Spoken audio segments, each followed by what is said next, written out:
ça. Voilà. Les bois qui sont là datent de 2 siècles. C'était derrière le village. Alors donc, je suis né à l'école du malheur. À 3 ans, j'ai perdu mon père. Et à 5 ans, j'ai perdu mon oncle unique. Vous savez, nous sommes de la ligne matrilinéaire. L'oncle comptait beaucoup plus que le père. Mais j'ai perdu les deux. Et vous avez été élevé par qui? J'ai été élevé par mes tantes. Oui. Mes tantes. Très tôt, j'ai eu la chance de réussir très vite à l'école. Donc j'ai quitté le village. À 10 ans, j'étais déjà à l'EPS à Bingerville. Et à 13 ans à Gorée. À 20 ans, je sortais médecin. Le village donc est formé par les descendants de ces 5 enfants de Boigny et de Cocobré. Nous qui sommes dans cette cour sommes les descendants de la femme, parce que c'est la ligne matrilinéaire qui a le pas sur les enfants des frères. Et ici, en face de nous, c'est la maison de la sœur aînée, peut-être, ici. À sa droite, c'est Madame Pocou, Veuve Pocou, sa sœur. À sa gauche, Yanaba Sissé, c'est une cousine, mais fille d'une tante à nous, tante. Donc, il n'y a pas, dans notre langue, chez tous les Akans, c'est pas seulement chez nous, au Pays Baoulé, il n'y a pas de mot pour distinguer le cousin et la cousine issus des tantes utérines. Ce sont des frères au même titre que les autres, ayant les mêmes droits que les autres. C'est notre salle connue, le conseil de la famille. Voilà. C'est votre sœur aînée qui préside le conseil. Qui préside, qui s'assoit là. Moi, je reste à côté d'elle. Elle vous autorise à vous asseoir à côté d'elle? Oui, je m'assois là. Et les 2 sœurs, ah, vous pouvez vous asseoir, c'est pas sacré. Alors, oui, vous pouvez. Et les membres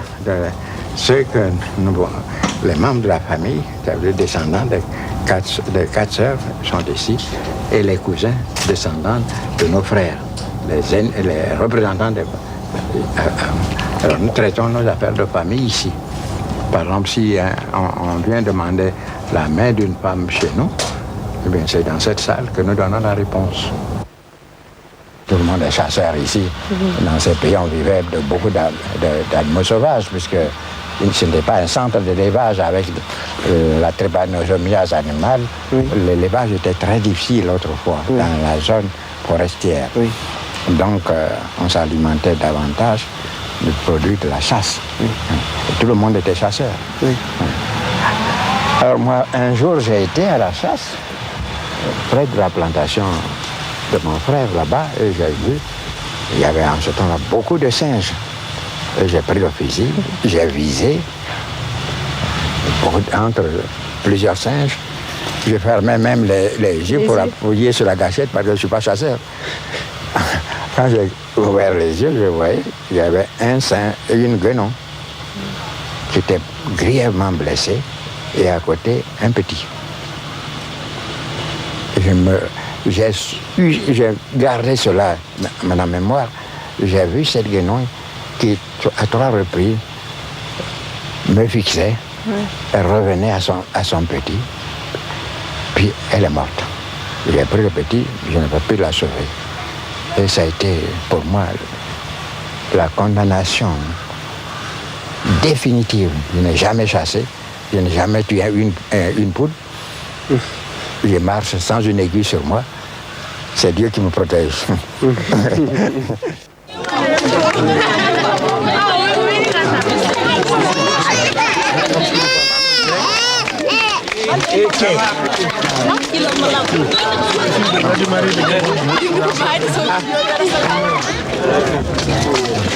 Ça va?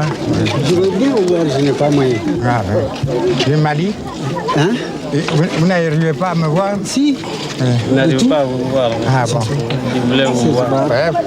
Tu veux me parler? Ma formation chrétienne m'a confirmé dans cette position que le premier droit de l'homme, c'est le droit à la vie. Donc, c'est Dieu qui nous donne la vie, c'est Dieu qui doit reprendre la vie. Et cela, tout le monde connaît Dieu, même les animistes connaissent qu'il y a un Dieu, un être suprême, ils le connaissent. La seule différence, moi qui ai vécu et qui connais les rythmes de l'animisme et qui suis à l'âge de... j'ai eu un vernis de religion, comme la plupart de nos frères. Quand on gratte dessous, il y a l'animisme. La seule différence, c'est que on nous dit, si vous n'obéissez pas à ces 10 commandements, vous pouvez perdre le paradis, perdre le ciel. Ce sont les mêmes commandements chez les animistes, ils sont les mêmes. Mais vous dites, si vous ne respectez pas, vous aurez la mort. Voilà la seule différence. C'est pour cela que quand un vrai animiste doit jurer sur le fétiche, parce qu'il craint la mort, il dira la vérité. Beaucoup plus que le catholique, le protestant ou d'autres. Jurer de dire la vérité, il y en a qui jurent, ça ne les engage pas, ils ne craignent rien. Mais le féticheur, le vrai, l'animiste, il ne peut pas. Il est obligé, s'il est resté animiste pur, il est obligé de dire la vérité. Il ne jurera pas, parce qu'il risque sa vie.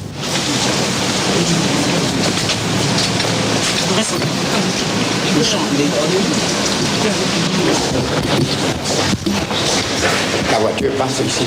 Oui. Dépose le corps, elle ressort de l'autre côté. Vous avez tout prévu? Oui, oui, oui.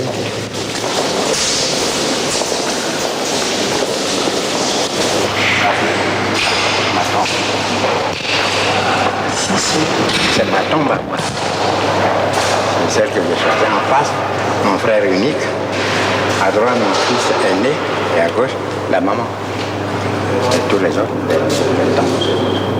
Donc, nous avons prévu même pour le petit enfant, il y a 68. Mais à égalité. Mais qu'est-ce que ça vous fait, Monsieur le Président, qu'on soit à cet endroit-là?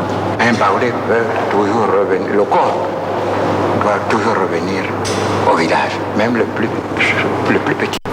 C'est là où il doit être enterré. Et nous en sommes encore là. Oui.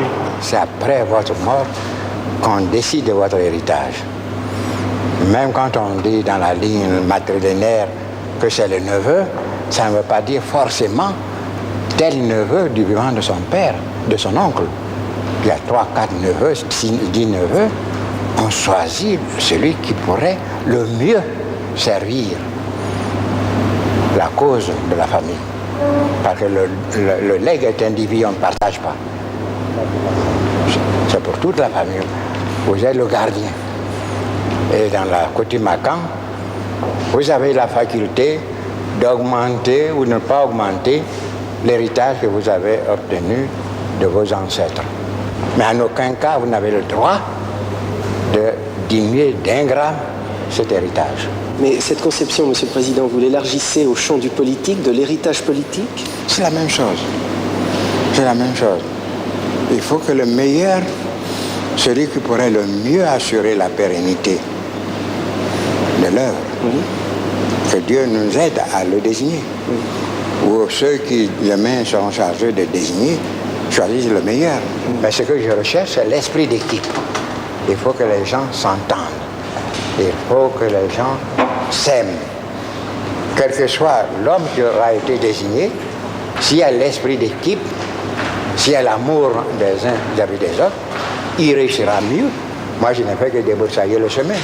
C'est lui qui va l'élargir. Il faut que la suite soit plus heureuse. Mais cela ne se peut que dans un climat de confiance. De confiance. Pourquoi vous n'avez pas incité vos enfants à faire de la politique? J'ai fait de la politique pour 2 générations d'Oufoué.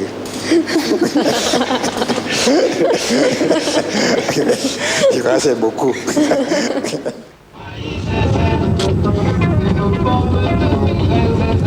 C'est ma rizière personnelle. Je fais don de cette rizière à mes anciens manœuvres, qui sont tous de la région de Burkina Faso, avec les installations, les maisons et tout. Vous trouverez là-bas des gens qui sont avec moi depuis 40 ans. J'avais la 300 ici.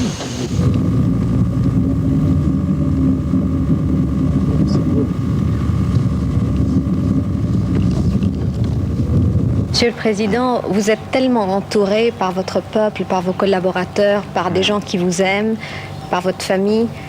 Mais est-ce que on ne vit pas quand même une grande solitude quand on est au pouvoir?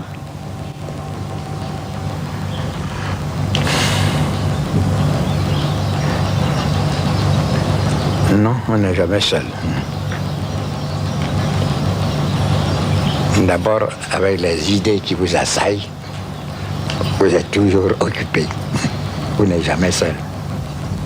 Même la nuit, dans des heures de méditation, vous ne trouvez jamais seul. Et pour moi, qui ai une conception, à savoir que l'homme a 3 juges. Dieu, la conscience et le peuple. Vous voyez que vous êtes toujours confronté à ces 3 juges. Vous n'êtes jamais seul.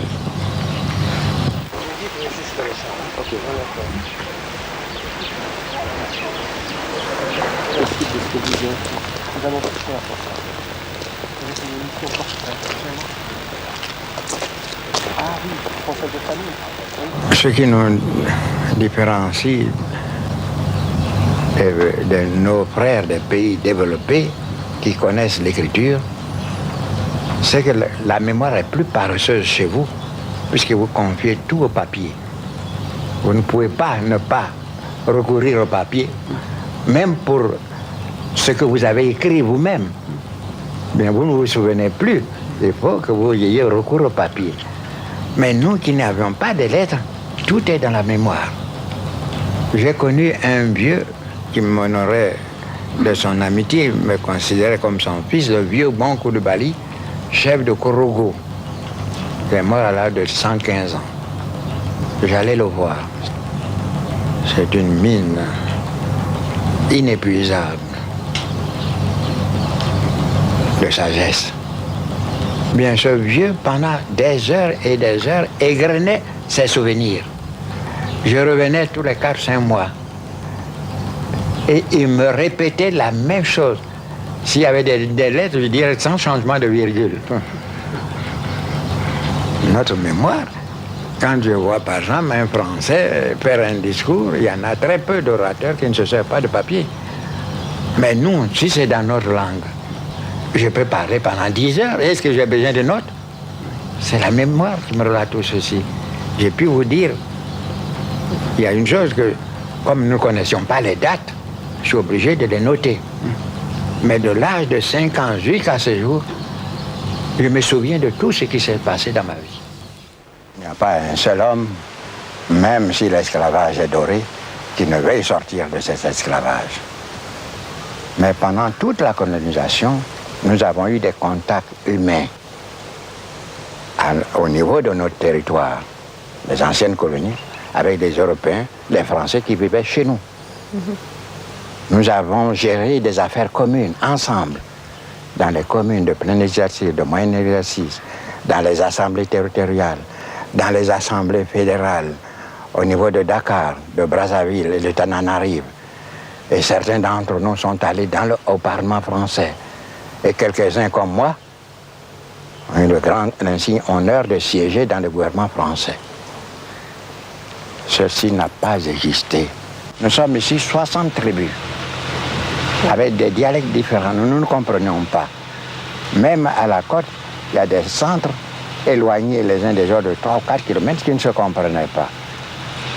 Donc, la langue de compréhension, c'est la langue française. C'est notre langue à tous maintenant. Elle doit être enrichie par l'apport des uns et des autres. Il y a des noms d'arbres ici que vous êtes obligés d'apprendre avec nous. L'acajou, ça n'existe pas chez vous. L'iroko, ça n'existe pas. Mais c'est devenu non d'arbres en français. Comme nous aussi, nous parlons de sapins, des ormes, des bouleaux et tout ceci. Eh bien, nous aussi, nous avons enrichi notre vocabulaire sur le plan de l'agriculture, des bois. Bien, je crois que c'est un double enrichissement. Un jour, j'arrivais à Paris et il y a un président qui me disait « On vous attend à la Sorbonne ». Je dis « Qu'est-ce que je vais faire ?» Pour un titre, docteur honoris causa. À cause de votre culture, j'ai dit, moi je cultive la terre. Réservez ça à Senghor qui cultive les lettres. Mesdames, Messieurs, jeunes francophones. Je déclare ouvert le colloque international sur la paix. On oublie souvent qu'il est plus facile de faire la guerre que de faire la paix. Et quand le dialogue n'a pas fait l'économie de la guerre, un jour il faudra bien mettre fin à cette guerre. Il faudra recourir au dialogue, négociation au dialogue. Mais dans des conditions difficiles. Après des destructions de tant de vies humaines, de biens matériels, il y a une citadelle de méfiance qui s'installe, difficile à démolir. C'est pourquoi nous avons préféré, nous, le dialogue que nous considérons comme l'arme des forts. Et pour l'Afrique, c'est très important, la paix. C'est l'indispensable. C'est le préalable à tout développement harmonieux de l'Afrique. Le peu que nous avons réussi, tout est relatif, malgré la crise en Côte d'Ivoire, sans une goutte de pétrole, sans un kilo de fer, de cuivre, de bauxite, d'uranium, de manganèse, nous l'avons obtenu grâce au travail de nos paysans, mais dans un climat de paix sociale. C'est vous dire combien nous sommes attachés à la paix et combien nous devons la soigner comme la prunelle de nos yeux. Et nous savons que ce n'est pas facile. Comment doit-on interpréter, Monsieur le Président, votre absence au dernier sommet de l'OUA qui a eu lieu à Addis Abeba? J'ai peur de l'avion. On me demande pourquoi. Je suis toujours avec le peuple et dans le peuple. Je vais vous donner une image pour illustrer ma conduite. Le plus gros poisson de nos fleuves, c'est le capitaine. Mais on nous dit, nos proverbes nous disent, le capitaine hors de l'eau n'est plus rien. Moi, hors du peuple, je ne représente plus rien. C'est pourquoi je demeure dans le peuple, avec le peuple. Quel est le titre que vous chérissez le plus, Monsieur le Président ou Nana Houphouët-Boigny? Non, c'est M. Houphouët-Boigny.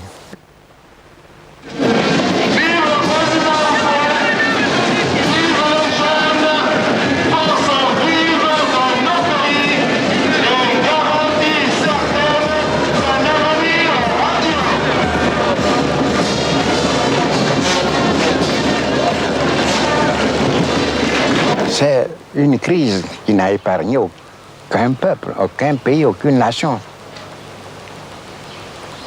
Et qui nous a atteint de plein fouet, surtout nous, les jeunes pays. Mais en ce qui concerne la Côte d'Ivoire, nous avons deux grandes ressources, deux principales, le café, le cacao.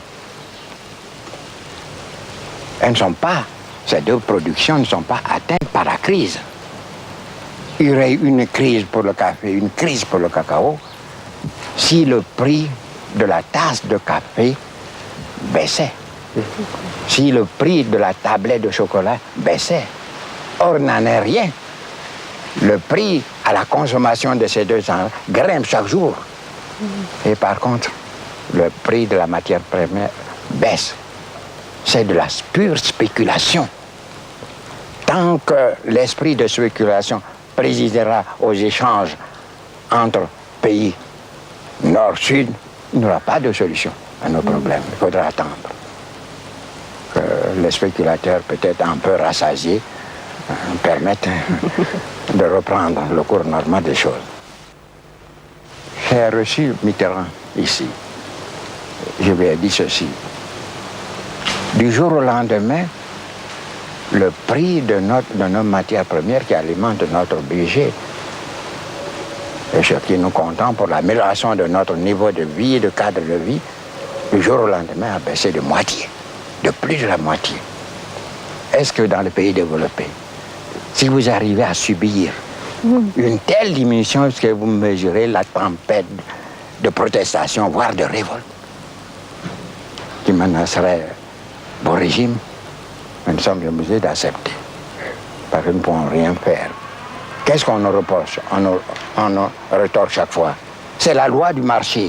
Il y a la loi du marché entre deux pays d'égal développement. Mais quand un pays fixe le prix des matières premières du partenaire, les marchandises qu'il exporte chez ce partenaire, fabriquées le plus souvent à partir des matières premières insuffisamment payées, en plus des services qui coûtent cher. Comment pouvez-vous parler de la loi du marché? Est-ce que la loi du marché est respectée entre vous et les Japonais? Hein? Oui. Quand les Japonais vous demandent la loi du marché, vous rétorquez par quoi? Par des contingentements. Vous me vendrez tant d'automobiles, mais vous ne laisserez pas envahir notre marché par votre production. Mais un jour viendra. Pourquoi pas? La vie est une course de la naissance à la mort. Et c'est une course dans les réalisations. Eh bien, puisque personne n'a encore atteint le but, nous n'avons pas le droit, nous, de nous décourager. On ne gise pas au départ dans la course. C'est à l'arrivée. Comme personne n'est encore arrivé, eh bien, nous avons notre place dans la course. Et nous devons nous armer de suffisamment de patience et de foi. Personne n'a choisi sa date de naissance. N'est-ce pas? Personne. Personne ne peut choisir la date de départ. Dans le passage, comme médecin, je sais que quand l'heure a sonné, que vous ayez deux malades de même âge, atteints de la même maladie, vous les assistez de la même manière, l'un dont l'heure n'a pas sonné peut guérir et l'autre peut mourir en vos mains. Bien, je suis donc arrivé à cette conception et qu'on ne doit pas craindre, et c'est une fatalité. Malheureusement, j'avoue quelque chose, vous ne me croirez peut-être pas, j'ai peur d'une seule chose, de l'avion. À l'état viscéral, j'ai peur de l'avion. C'est ce que je crains. La seule chose que je crains sur Terre, c'est l'avion. Mais donc, pour nous, puisque c'est une fatalité, on n'a pas à discuter. Et c'est la raison pour laquelle les animistes ne fêtent pas la naissance, mais fêtent la mort. Parce qu'avec la naissance, on reste avec celui qui vient de naître pendant des années. C'est ça. Mais on se sépare sur Terre définitivement avec celui qui part. Alors il faut fêter son départ pour qu'il ne soit pas triste de l'autre côté. Il faut que nous nous armions beaucoup de patience. Il faut travailler, mes frères africains. Il faut produire davantage.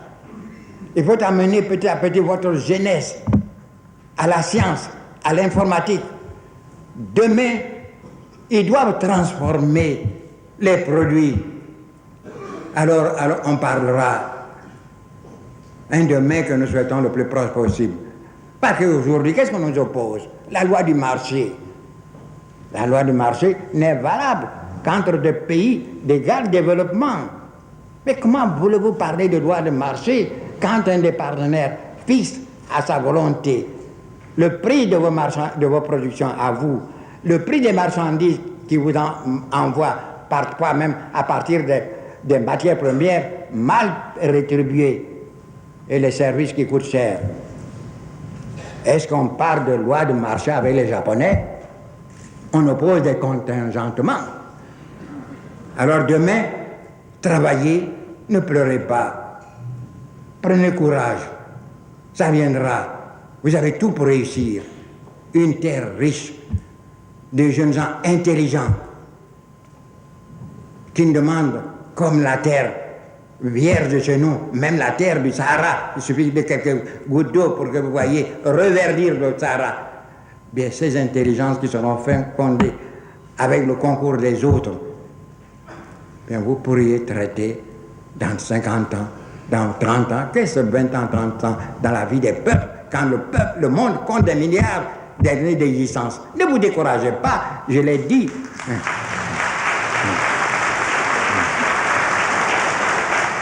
Je le répète pour les journalistes, la vie c'est une course. Personne n'a encore atteint son plein développement et on ne juge pas au départ, mais à l'arrivée, personne n'est arrivé. Donc, allez, courez avec eux. Monsieur le Président.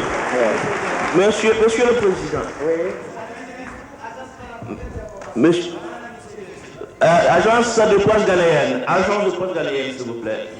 Je pense que une des possibilités de resserrer les relations entre les pays africains est par le sport. Tout récemment, il y a eu des incidents à Koumassi lors du match entre les Black Stars du Ghana. Attendez, il y a quelqu'un. Oui, je vous écoute. Ghana, au cours du match de football à Koumassi entre les Black Stars du Ghana et les éléphants de Côte d'Ivoire, il y a eu des craintes et on a dit que si on y prenait garde, les relations sportives entre le Ghana et la Côte d'Ivoire seront menacées. Est-ce que vous pourriez faire un commentaire à cet égard du président? Merci. Oui, merci. On a tout exagéré. Quand nous parlons de paix en Côte d'Ivoire, la paix est une et indivisible. Nous faisons la leçon, le ministre du Sport est là, la jeunesse du sport est là. Nous donnons des leçons à notre population, d'accueillir avec un esprit sportif tout ce qui joue ici en Côte d'Ivoire. On n'a jamais constaté des incidents. On applaudit les meilleurs joueurs. Si on construit les nôtres, c'est quand ils nous ont déçus. Mais c'est en parole. Jamais on peut dire qu'en Côte d'Ivoire, des sportifs venus d'ailleurs ont été malmenés. Ce n'est pas le cas ailleurs. On n'arrive pas. Je sais que même le Brésil, où Pelé était le roi du football, on compte des morts à chaque occasion.